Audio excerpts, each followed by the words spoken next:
할렐루야. 거룩한 주일 예배 나오신 성도 여러분들을 주님의 이름으로 축복합니다. 예일교회는 주님의 사랑이 폭발적으로 묻어나는 성령 충만한 교회입니다. 우리 성도 간에 인사 나누겠습니다. 영의 눈이 활짝 뜨이시기를 축복합니다. 라고 인사하겠습니다. 영의 눈이 활짝 뜨이시기를 축복합니다. 영의 눈이 활짝 열릴 때 우리는 예수님보다도 더 큰 일을 할 것을 믿습니다. 오늘은 미가 신상사건이라는 제목으로 은혜를 나누겠습니다. 지금 우리는 사사시대의 한가운데 와 있습니다. 사사시대란 자기의 소견대로 하나님의 뜻대로가 아닌 인간의 생각대로 인본주의가 판을 치는 세상 한가운데에 있다는 뜻입니다. 이스라엘에게 먹구름이 뒤덮이게 된 원인들을 파헤쳐보면서 하나님의 귀한 음성을 듣고 있습니다. 오늘 본문 앞을 보면 삼손이 블레셋 사람들이 모여있는 곳에 두 기둥을 붙잡고 마지막으로 기도하면서 최후를 맞이하는 장면이 그려집니다. 사사들이 활동을 했으나 하나님 뜻대로 하지 못할 때 이렇게 비참한 최후를 맞이하기도 했습니다. 오늘 본문 17장부터는 이스라엘 민족이 종교적으로 매우 혼란하고 그리고 정치적인 구심점이 없는 가운데 혼란스럽게 행하였기 때문에 각자의 소견대로 행하였더라라는 사사기 기자의 신랄한 비판에 맞는 사건이 전개되고 있습니다. 에브라임 산지에 미가라는 사람이 등장합니다. 에브라임 산지는 팔레스타인 중부에 위치한 곳으로 여호와의 언약궤가 있는 실로에서 아주 가까운 곳입니다. 그래서 당시의 사람들은 매우 신성시 여겼던 곳이 바로 에브라임 지파인 것입니다. 이곳에서 미가는 어떠한 삶을 살아가는 인물이었을까요? 첫 번째, 여호와의 율법을 아무렇지도 않게 여기는 사람이었습니다. 미가의 이름의 뜻은 여호와와 같은 신이가 누구냐라는 뜻입니다. 여호와 같은 분은 이 세상에 없다라는 아주 소중한 이름인 것입니다. 하나님의 언약의 법궤가 있는 가까운 곳에서 살면서 다른 어떤 지역보다도 영적으로 하나님의 말씀이 잘 계승되고 살아가야 하는 환경 속에서 태어난 거예요. 그러나 세월이 흐르면서 그 지역은 계속해서 하나님보다는 인간 중심으로 살아가는 지역이 된 것을 볼 수가 있습니다. 여러분, 우리가 하나님을 믿는다고 하면서 무늬만 기독교인이 될 때 우리의 이름을 요셉, 야곱이라고 지었는데 그의 삶은 세상에서 방탕한 사람이 된다면 하나님의 욕을 먹이는 것과 같은 것입니다. 그런 집안에서 어머니의 돈을 몰래 훔쳤습니다. 어느 날 어머니는 굉장히 큰 돈이 없어진 것을 알고 찾다가 그 도둑을 욕하기 시작하다가 나중에는 그 도둑을 저주하기 시작했습니다. 어머니가 잃어버린 돈은 은 1,100개입니다. 매우 큰 돈입니다. 블레셋 방백들이 삼손을 잡기 위해서 들릴라를 매수할 때 은 1,100개로 매수를 했습니다. 어마어마하게 큰 거액의 돈이에요. 어머니는 한숨 소리와 저주 소리가 함께 어우러진 그 한탄의 소리가 계속되자 미가는 견디다 못해서 어머니 그 돈을 제가 가져갔습니다 라고 실토하고 말았습니다. 처음에는 자신이 돈을 가져갔다는 소리를 할까 말까 망설였는데 저러다 어머니가 말겠지 했는데 어머니가 이 돈을 훔쳐간 도둑놈에게 하나님의 저주가 내리기를 간절히 바란 거예요. 그러니까 미가는 겁을 씌워본 거예요. 하나님의 저주가 나한테 내리면 어떡하지? 이렇게 생각했다는 거예요. 그래서 그는 더러 겁이 났기 때문에 자신이 돈을 가져갔다고 실토하면서 돈을 도로 내놓았던 것입니다. 여기서 우리는 미가의 행동을 점검해 보아야 합니다. 미가가 무엇을 잘못했을까요? 첫째, 미가는 절도행위를 했습니다. 혈육의 관계이지만 하나님을 믿는 사람으로서 절대로 해서는 안 될 것이 바로 도둑질인 것입니다. 십계명에도 나와 있습니다. 더 문제가 되는 것은 죄를 범한 후 그의 태도입니다. 어머니가 상심하여 돈을 찾을 때까지도 모른 척하다가 저주의 말이 나올 때까지 자신의 행위를 숨겼다는 것입니다. 솔직하지 못하다는 것입니다. 두 번째 미가의 잘못된 행위는 우상 숭배의 죄를 범했다는 것입니다. 4절 다 같이 한번 읽겠습니다. 미가가 그 은을 그의 어머니에게 도로 주었으므로 어머니가 그 은 200을 가져다 은장색에게 주어 한 신상을 새기고 한 신상을 부어 만들었더니 그 신상이 미가의 집에 있더라. 아멘. 어머니가 돈을 되찾자 그는 감사하는 마음으로 오히려 아들에게 복을 비는 거예요. 어머니도 문제입니다. 너에게 하나님의 복이 있을지어다 라고 아들을 축복했다는 거예요. 여러분, 어머니가 아들을 축복하는 것은 맞습니다. 그러나 잘못된 방법이었다는 것이죠. 너는 도둑질하지 말았어야 된다. 율법에 남의 것을 도둑질하는 사람은 되돌려주고 그리고 사배를 갚아야 된다. 이렇게 명확하게 잘못을 지적했어야 되는 것입니다. 그런데 거기서 더 나아가 하나님 감사한다면서 은 200을 은세공장에게 주어서 부어 만든 신상 그리고 새겨서 우상을 정교하게 새겨서 자기 집에 우상 천지를 만들었던 것입니다. 입으로 하나님을 감사한다, 하나님께 감사하다고 하면서 그의 행위는 주술 신행으로 하나님을 섬기려 했다는 것이 잘못된 것입니다. 어머니의 이런 잘못된 신앙의 태도가 아들 미가에게 자연스럽게 전수되는 악 영향을 미칩니다. 저와 여러분도 마찬가지입니다. 우리의 부모의 뒷모습을 보고 자녀들이 신앙생활을 하게 될 것입니다. 결국 미가의 집에는 신당까지 이제 부모로 말미암아 하나님 앞에 10계명, 1계명과 2계명을 동시에 범하는 중간죄를 짓게 되는 것입니다. 1계명이 무엇입니까? 나 외에 다른 신을 두지 말라, 섬기지 말라라고 말씀하셨고요. 2계명은 무엇입니까? 우상을 만들지 말고 절하지 말라, 이거 아닙니까? 근데 그는 하나님 외에 우상을 섬겼고 우상들을 만들어서 집안에 우상단지를 들여놓는 신당까지 있게 된 것입니다. 여러분, 기도의 처소가 아닌 우상을 섬기는 집이 되었던 것입니다. 세 번째, 하나님 나라와 법도와 질서를 무시했습니다. 미가의 범죄는요, 어머니의 도둑질, 돈을 도둑질하고 그 다음에 같이 우상을 새기는데 동참한 것뿐 아니라 우상을 만들어 집에 신당에 안치한 이후에 그는 만족하지 않고 계속해서 범죄를 지었는데요. 제사장의 겉옷의 일부인 에봇을 사사로이 제작합니다. 평신도가 이 제사장의 에봇을 집에다 둘 수 있는 것이 아닙니다. 근데 마음대로 이것을 제작해서 자기 집에 두었다는 것입니다. 그리고 에봇을 만든 미가는 이제는 이방 땅의 우상인 드라빔을 만들었습니다. 여러분, 드라빔은 고대 메소포타미아와 팔레스타인 사람들이 가정에 모셔놓은 사람 모양과 비슷하게 만든 아주 작은 신상들입니다. 야곱의 부인 레아가 말 한 장에 숨겨왔던 우상인 동시에 점치는 도구였던 것입니다. 자신의 집안의 신당의 우상을 가득하게 만들어 놓은 미가는 흡족했어요. 그리고 이제 여러분, 신당에 우상들이 가득한데 누가 빠졌어요? 제사장의 옷도 있어요. 누가 없어요? 제사장이 없다는 것을 발견한 거예요. 우리 5절 다 같이 한번 읽어보겠습니다. 그 사람 미가에게 신당이 있으므로 그가 에봇과 드라빔을 만들고 한 아들을 세워 그의 제사장으로 삼았더라. 아멘. 여러분, 에봇은 대제사장에게만 속한 것으로 다른 사람이 그 옷을 입을 수가 없는 것입니다. 그리고 제사장도 오직 레위인만이 취임하시는 자격이 있다는 것이 출애굽기 28장에 분명히 기록되어 있습니다. 그럼에도 불구하고 그는 자기의 아들들 중에 한 명을 제사장으로 세웠던 것입니다.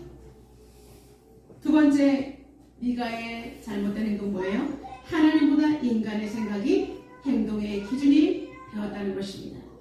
미가가 거침없는 행동을 저지르는 이유는 무엇일까요? 6절입니다. 그때는 이스라엘에 왕이 없었으므로 사람마다 자기 소리를 보는 대로 행하였더라. 아멘. 당시에는 이스라엘에 합법적으로 세워진 정치적인 통치자로서의 왕은 없었습니다. 그러나 이스라엘은 왕이 없었던 것이 아닙니다. 살아계신 하나님과 언약을 맺고 국가였던 것이고 분명한 그들의 통치법, 율법이 있었습니다. 하나님의 말씀이 근간이 되었던 것이죠. 이스라엘 백성은 하나님과 언약을 맺은 정말 언약의 백성답게 그 하나님을 예배하며 경배해야 하는 제사장 나라인 것입니다. 율법대로 순종하며 하나님 앞에서 철저하게 예배자로서의 삶을 살아야 합니다. 그럴 때 하나님께서 그들과 소통하시며 호흡하시며 그들을 보호하시는 이스라엘의 실질적인 통치자였습니다. 그런데 그들은 가나안 땅에서 자연스럽게 우상을 섬기는 세상 문화와 이방 문화 속에 순식간에 함몰되어서 하나님 나라의 백성이라는 정체성을 잃어버리고 그리고 구별되고 분별된 신앙을 지탱할 수가 없었던 것입니다. 하나님께서는 우상을 섬기지 마라. 분명히 말씀하셔서 구별되어야 되는 것입니다. 그래서 사도 바울은 훗날에 신약시대에 와서 복음을 전할 때 여러 가지 우상이 창궐한 그런 곳과 사람들의 신앙의 모습을 보고 한탄을 합니다. 로마서 3장 12절에 다 치우쳐 함께 무익하게 되고 선을 행하는 자는 없나니 하나도 없도다. 여러분, 이 땅 가운데 모든 사람이 치우친다는 거예요. 그리고 하나님의 선을 행하는 사람이 없고 하나도 없다. 여러분, 인간은 하나님을 떠나면 이렇게 비참한 그리고 우상 단지 속에서 자신들의 복을 이룰 수밖에 없다는 것을 안타깝게 호소하고 있는 것입니다. 여러분, 이스라엘의 지금 이런 위기가 온 것은 철저하게 하나님의 말씀대로 사는 기준점인 말씀을 잃어버린 것입니다. 그리고 하나님께서 주신 그 말씀의 그 자체이신 하나님을 잃어버렸기 때문에 우상과 하나님을 혼동하는 거예요. 그래서 우상을 섬기는 것과 하나님을 섬기는 것이 무엇이 잘못된 건지를 전혀 알지 못하고 이것이 더 많을수록 좋다. 여러분, 요즘에 종교다원주의가 여기서 발생하게 되는 것입니다. 하나님같이 섬기는 혼합주의로 치닫게 되어 이제는 미가의 집처럼 자신들은 나름대로 하나님을 섬기는 방법이 우스꽝스러운 미신 잡신에 의하 되어버린 것입니다. 이때 유대 베들레헴의 한 레위 청년이 길을 걸어다니고 있었습니다. 에브라임 산지 미가의 집 앞을 지나가게 되었을 때에 미가가 그 청년에게 말을 겁니다. 당신은 어디서 왔소? 유다 베들레헴에서 왔다고 합니다. 무엇을 찾습니까? 라고 물을 때 나는 거처할 곳을 찾고 있습니다. 그럴 때 미가는 너무나 잘됐다 생각하는 거예요. 자기 집에 신당도 있죠. 제사장이 입을 에봇도 있죠. 모든 것이 갖춰졌는데 자기 아들을 제사장 삼은 것이 왠지 부족한 것처럼 보였어요. 그런데 진짜 제사장이 나타났으니 우와, 이거는 너무나 좋은 희소식이야. 이제 우리 집은 완벽해. 그래서 제사장을 레위를 자식의 집에 제사장으로 들어 앉힌 것입니다. 여러분, 유다 레위는 왜 에브라임 산지까지 오게 된 것일까요? 당시에 레위인들이 방황하는 것은 일상적인 일이었어요. 왜냐하면 당시 이스라엘 12지파에는 유일하게 땅을 분배받지 못한 지파가 바로 레위 지파입니다. 레위 지파는 48개 성읍에 흩어져서 각 지파의 영적인 지도자 역할을 하며 백성들이 하나님 중심으로 살도록 돕는 사역을 했습니다. 그러나 하나님을 예배하는 제사 문화가 완전히 무너지다 보니 레위 지파 사람들이 한 곳에 머물러 있지 못하고 생활을 위하여서 이제는 떠도는 삶을 살게 되었던 것이며 11지파의 백성들이 하나님 말씀대로 율법에서 정한 대로 11조를 하나님의 전에 반드시 외워야 되는데 그리고 하나님의 전에서 말씀의 사역과 여러 가지 백성들을 위한 그 성전에서 사역을 하는 레위인들은 그 분깃을 먹으며 살아가도록 하나님께서 정해주신 법칙이 있었어요. 근데 11지파 사람들이 그것을 어기기 때문에 레위 지파 사람들은 먹을 것이 없던 것이고 성전에 더 이상 사람들이 모이지 않습니다. 그러자 레위인들은 성전에서 나와서 길거리를 배회하며 의식주를 해결하며 사명을 감당해야 했던 것입니다. 여러분, 민수기 18장 21절, 24절, 31절에는 레위인에게 그리고 성전에 드려야 할 11조에 대한 규례가 나와 있습니다. 21절입니다. 내가 이스라엘의 11조를 레위 자손에게 기업으로 다 주어서 그들이 하는 일, 곧 회막에서 하는 일을 감나니 라고 말하고 있습니다. 24절에는 이스라엘 자손이 여호와께 거제로 드리는 11조를 레위에게 기업으로 주었으므로 내가 그들에 대하여 말하기를 이스라엘 자손 중에 기업이 없을 것이라 하였노라. 31절입니다.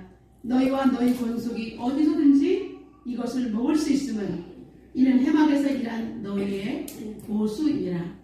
하나님께서 11지파에게 땅을 지어 분배하셨고 그들은 거기서 열심히 일을 하고 예배자로 나올 때 하나님께 11조를 내고 레위는 성전에서 세상 일을 하지 않냐고 백성들의 영적인 일을 돕고 그곳에서 나온 것들을 먹으면서 연합의 사역을 하나님께 올려드린 것을 볼 수가 있습니다. 그러나 예배가 무너지니 모든 것이 무너지는 혼란스러움이 왔던 것입니다. 이때 미가의 집안 청년 레위에게 미가는 다음과 같이 달콤한 제안을 합니다. 나와 함께 우리 집에서 가장 제사장이 된다면 해마다 은 10개와 의복 한 벌과 먹을 것을 주겠다라고 약속합니다. 레위 청년은 떠돌아다니고 있었는데 이와 같이 좋은 조건은 없습니다. 그 사람과 함께 거주하기를 만족하게 생각했다라고 오늘 본문 11절에 기록되어 있습니다. 여러분, 인간적인 환경의 조건을 볼 때 이 레위 청년은 횡재를 맞은 것처럼 생각할 수도 있습니다. 하나님이 인도하셨네라고 생각할 수도 있습니다. 왜냐하면 먹을 것이 생겼고 잘 곳이 생겼으니까요. 미가는 또 나름대로 노력을 합니다. 제사장을 드렸기 때문에 그 레위 청년을 아주 거룩하게 구별했다는 것입니다. 여러분, 이 거룩은 무엇입니까?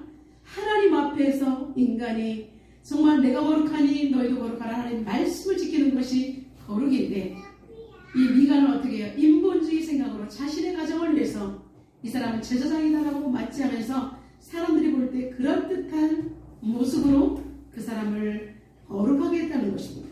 하나님을 믿는 흉내를 계속해서 내고 있는 것입니다. 여러분, 형식적인 보이는 것은 거룩이 아닌 것입니다. 하나님 앞에 신령과 진정으로 마음을 드리는 것이 거룩이죠. 보기에 그럴듯한 것은 아니라는 것입니다. 문제가 있습니다. 여러분, 레위 지파에게, 이 레위 청년에게 무엇이 문제가 되는 것입니까? 하나님은 레위 지파인 아론의 아들로 제사장을 삼도록 명령하였는데 이 출애굽기 29장 35절에 이렇게 되어 있습니다. 너는 내게 한 모든 명령을 아론과 그의 아들들에게 그같이 하여 이래 동안 이 음식을 행하되 라고 말하고 있습니다. 여러분, 제사장은 아무나 되는 것이 아니라 반드시 아론 지파에서 그의 자녀들을 통해서 하나님께서 이어가도록 하셨던 것입니다.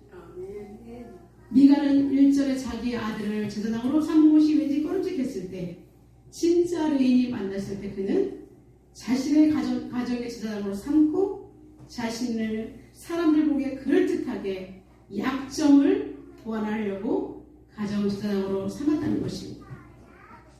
그러나 미가의 이런 행동은 사람들 보기에는 저 사람은 완벽해 보일지라도 그는 하나님 보시기에 매우 가증한 짓을 했다는 것입니다. 그리고 미가가 섬기는 대상은 하나님이 아니고 하나님이 지극히 미워하시는 우상을 섬기는 자였기 때문입니다.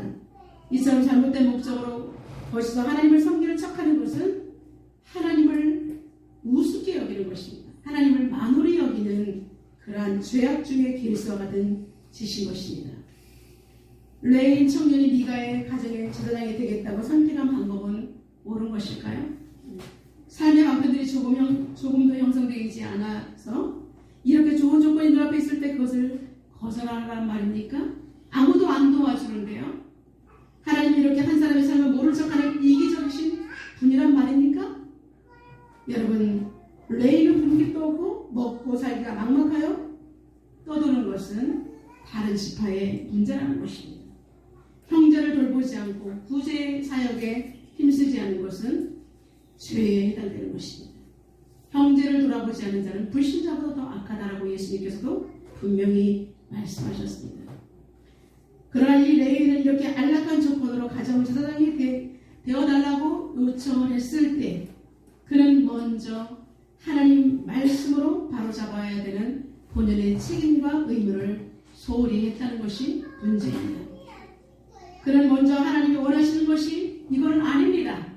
우상숭배의 죄라고 분명히 죄의 문제를 정확하게 지적을 해주고 미가를 통해서 회개할 수 있도록 돌이켜야 하는 것입니다. 신명 27장 15절에 장세기 손으로 조각하였거나 부어 만든 우상은 여호와께 가증하니 그것을 만들어 은밀히 세우는 자는 저주를 받을 것이라 할 것이요 모든 백성은 응답하여 말하되 아멘 할지니라. 모세 시대에 분명히 말씀하였고요. 선포할 때 백성은 아멘으로 하답했다는 거예요. 우상을 만들지 말라. 우상을 만들면 저주를 받을 것이다 라고 분명히 말했다는 것을 이 레위는 지적을 했어야 되는 거예요. 근데 그 집에 우상 던진 곳에 자기가 제사장으로 들어앉는다는 것은 철저한 잘못된 죄라는 것입니다. 두 번째, 미가의 요청에 순순히 수락했다는 것이 문제입니다. 한 곳에 정착할 수 없어요. 레위는 48개 성읍에 있으면서 백성들을 일깨워야 되는 역할을 해야 되는 것입니다. 비록 그 사람들이 아무도 듣지 않고 다 하나님을 외면한다 할지라도 그는 하나님 앞에서 레위인 그 본연의 복음을 외쳐야 했다는 것입니다. 하나님을 온전히 섬기십시오. 회개하십시오. 이것은 우상입니다. 돌이켜야 합니다라고 외쳤어야 되는 것입니다. 이스라엘 백성들의 율법 교육과 죄 문제를 해결하기 위해서 그들은 목양자의 사명을 감당해야 했던 것입니다. 비록 먹을 것이 없더라도 하나님 앞에 그렇게 우선순위로 하나님 앞에 매어달릴 때 하나님들은 책임지셨을 것입니다. 물론 신약시대에 와서 사도 바울처럼 텐트를 만들며 자비랑 선교도 할 수 있습니다. 그러나 사사시대의 레위인들은 본분을 다하지 못하고 어느 개인의 고용주로서 그리고 안착하는 생활을 했다는 것이 문제입니다. 물질에 유혹되어 보암직과 먹음직의 유혹에 미혹당하고 말하는 것입니다. 우상을 섬기는 제사장으로 이제는 하나님의 제사장이 아닌 우상의 제사장으로 그렇게 변질되고 말았던 것입니다. 저와 여러분도 현실을 살아갈 때 지금 한국교회가 많은 위기에 있습니다. 우리는 깨어서 기도하며 정말 복음이 힘해져 갈 때 우리는 하나님 앞에서 다시 일깨워야 되는 거룩한 책임이 있는 줄로 믿습니다. 저 혼자 할 수 없습니다. 여러분 함께 동역함으로 우리가 주님 앞에 부르짖을 때 무너져가는 한국교회가 다시 세워질 것을 확신합니다. 유다 말기에 무너져 내리는 나라의 모습을 보면서 하나님 앞에 하나님 이것을 왜 이렇습니까? 하나님 살아계신데 이분들은 왜 이렇습니까? 하나님 믿는 백성들이 너무나 고통스럽습니다라고 절규했던 하박국에게 하나님은 하박국을 깊게 독대하실 때 하박국 눈이 확 뜨여졌습니다. 그는 이렇게 고백합니다. 하박국 3장 17절과 18절에 비록 무화과 나무가 무성하지 못하며 포도나무에 열매가 없으며 감람나무에 소출이 없으며 밭에 먹을 것이 없으며 우리의 양이 없으며 외양간에 소가 없을지라도 나는 여호와로 말미암아 즐거워하며 나의 구원의 하나님으로 말미암아 기뻐하겠다라고 고백하고 있습니다. 여러분 환경이 문제가 아니라 여러분의 자신이 하나님 앞에 서 있지 못하는가가 매우 중요한 것입니다. 하나님 앞에 서 있을 때 하나님 우리를 굶기지 아니하실 것이며 우리를 문제 가운데 가둬두시는 분이 아니시라는 것입니다. 세 번째, 미가는 무엇이 문제냐면 기복주의, 혼합주의에 정말 함몰된 것이 문제입니다. 13절입니다. 미가가 이르되 레위는 내 제사장이 되었으니 이제 여호와께서 내게 복 주실 줄을 아노라. 아멘. 여러분 하나님은 복의 근원이십니다. 복 자체이십니다. 근데 그는 우상단지를 만들어 놓고 제사장까지 고용했을 때 이제 하나님께서 내게 복을 주실 줄 아노라. 여러분 완전한 혼합주의와 기복주의가 된 것입니다. 여러분 하나님은 도끼의 방망이가 아니십니다. 하나님은 복의 근원이시고 우리 하나님 앞에 바로 말씀 듣고 하나님과 소통할 때 그 복은 자연스럽게 우리에게 흘러오는 것입니다. 아멘. 그는 자신의 어떤 행위 내가 이렇게 제사장까지 완벽하게 갖췄으니까 이제 하나님께서 나에게 복 주실 것을 내가 아노라. 여러분 이것은 잘못된 신앙이며 미신입니다. 여러분은 지금 하나님을 어떤 하나님을 믿고 계십니까? 하나님은 여러분이 물론 작정 기도하고 기도하면 하나님께 응답하시는 분이시죠. 그 전에 여러분 작정 기도했는데 하나님 안 들어주신다면 삐지는 사람이 있어요. 여러분, 이것은 우상의 하나님을 믿는 것이지 진정한 하나님, 본연의 하나님 믿는 것이 아닙니다. 하나님께서 응답하실 수도 있고 응답하지 않으실 수도 있습니다. 그러나 여러분, 힘들고 어려울 때 하나님께 눈물을 흘려 기도할 때 하나님의 때에 하나님께서는 어떻게 역사하실지 우리는 아무도 알 수 없다는 것입니다. 여러분, 우리는 지금 기복신앙에서 벗어나야 하는 것입니다. 우리가 오직 복받기 위해서 하나님을 믿는다면 여러분, 다른 우상단지와 무엇이 다르겠습니까? 우리 집에 제사장이 있으니 이제 하나님께 복을 내려주실 것이라는 그 생각은 자신이 파놓은 함정에 스스로 빠지게 되는 것입니다. 나는 기도하고 작정 기도하고 난 신앙의 연조가 있으니 이제 하나님은 나에게 축복을 주실 거야. 나는 천국에 들어갈 수 있을 거야. 여러분, 이것은 자신이 스스로 파놓은 함정이라는 사실을 우리는 잊지 말아야 합니다.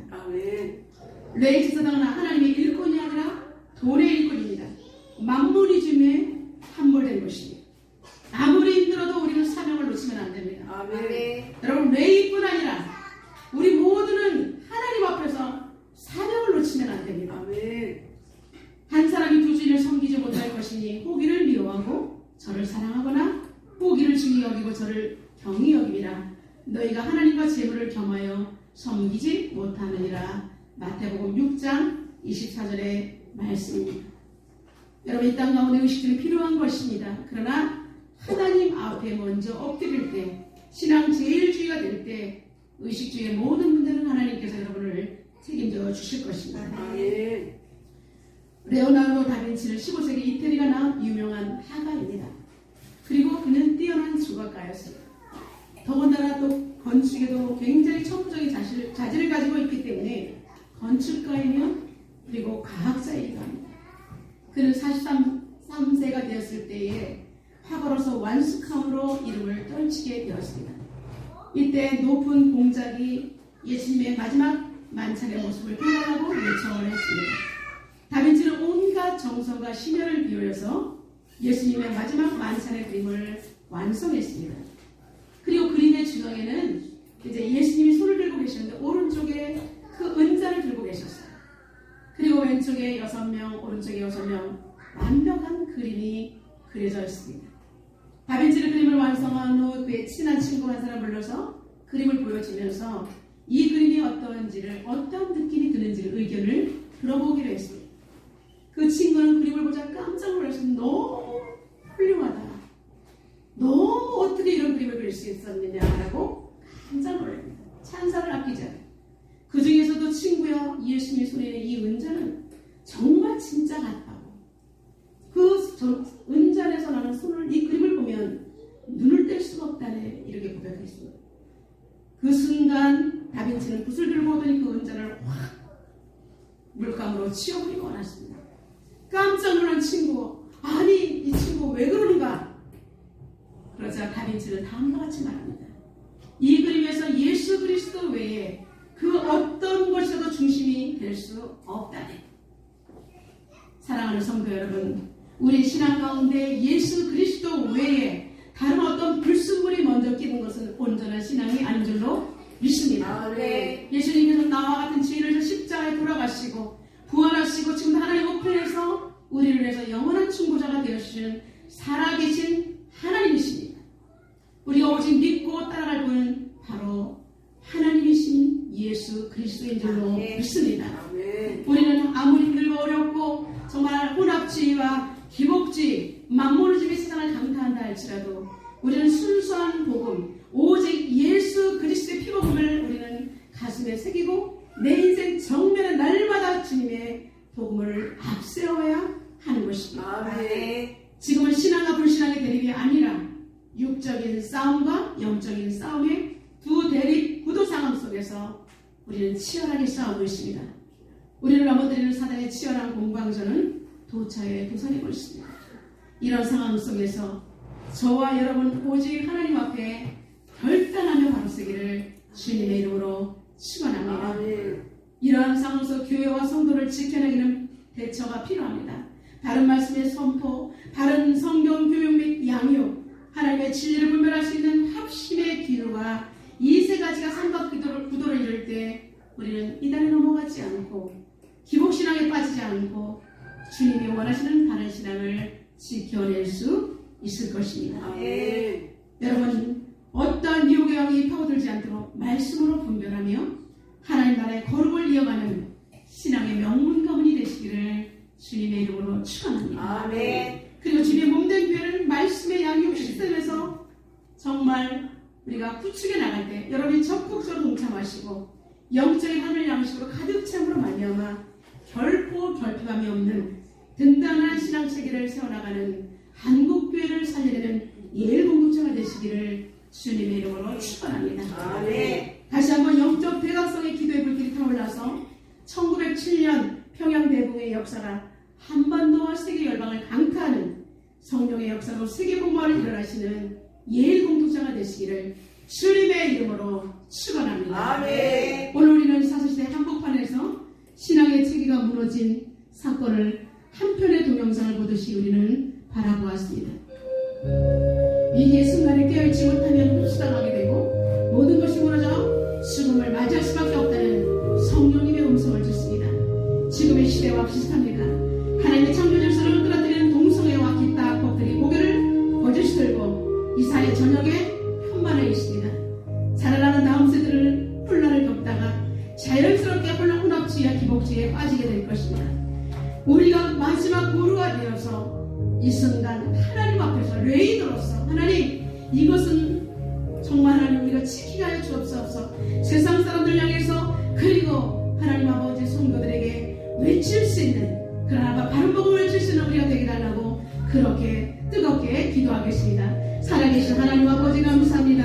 아버지는 지금 마지막 때에 하나님 사사시대 한복판을 지나고 있습니다. 점점점 하나님 우리가 아버지 한벌되면 아버지 우리의 다음 세대들은 정말 아버지는 제대로 분별할 수도 없고 구별의 능력이 없기 때문에 이렇게 미가와 같이 하나님 아버지 하나님이 무엇인지 무상이 무엇인지 분별하지 못하고 정말 복받기 위해서 하나님 아버지 자기 인본주의가 극치에 달하는 수밖에 없게 될 것입니다. 살아계신 하나님 혼합주의, 기복주의, 만보리즘이 하나님 아버지 세계를 열방을 감당하고 있습니다. 한국교회가 위기에 빠져 있습니다. 기도의 무릎이 약합니다. 말씀을 더 이상 하나님 앞에 사람들이 듣지 않습니다. 하나님 아버지 우리를 불쌍히 여겨주시고 민망히 여겨주시고 원합니다. 하나님 아버지 가정이 열방입니다. 내 가정부터 세우게 하여 주옵소서. 가정이 선교지입니다. 우리 가정부터 하나님 세우시게 하여 주옵소서. 무너져 내리는 성을 보수하며 하나님의 기름의 뜻을 들고 회개하는 영성으로 끝까지 복음을 써서는 아버지 하나님 나라의 군대가 되게 하여 주시옵소서. 하나님 아버지 우리를 불쌍히 여겨주옵소서. 이 나라 민족을 살려주옵소서. 하나님 아버지 다음 세대를 살려주시옵소서. 한국교회와 세계 열방을 살려주옵소서. 하나님 아버지 우리의 복음의 심장으로 다시 한번 뛰게 하여 주옵소서. 하나님 아버지 말씀을 들을 때에 눈물이 나게 하시고 말씀 때문에 가슴이 하나님 아버지 고동치게 하여 주시고 말씀 때문에 말씀을 붙들고 기도하여 하나님의 인자와 하나님의 역사심을 느낄 수 있도록 주님 도와주시옵소서. 예수 그리스도의 피로 공개하는 우리 한국교회와 세계 열방을 강하기를 원합니다. 평양대붕의 역사를 일어나기를 원합니다. 하나님의 그 영성을 보여주시옵소서. 철저한 하나님의 신본주의가 되게 하여 주옵소서. 주여 하나님 아버지를 간구합니다. 이 결심과 결단이 하나님 힘이 없지 않게 하시고 사명으로 살아갈 수 있도록 하나님 역사하여 주시옵소서. 하나님 주시옵소서. 사랑하는 주님, 세상의 거대한 쓰나미를 막아내기 위해서 하나님 나라가 강력하게 임해야 합니다. 우리들에게 뜨거운 그리스도의 심장을 주시고 말씀의 능력이 나타나게 하여 주시옵소서. 아멘. 개인이 철저하게 말씀을 바로 서게 하시고 아멘. 가정이 열방입니다.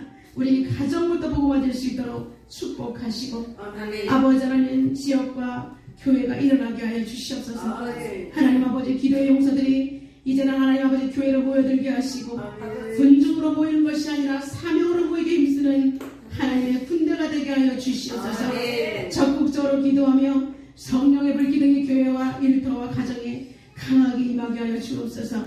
그래야 하나님 아버지 그리스도의 피 묻은 복음이 날마다 가슴에서 불타오르게 하시고 삶 속에서 증인의 삶을 살아내게 하여 주옵소서. 내 속에 우상이 무너지게 도와주옵소서. 예수님의 이름으로 기도드리옵나이다. 아멘.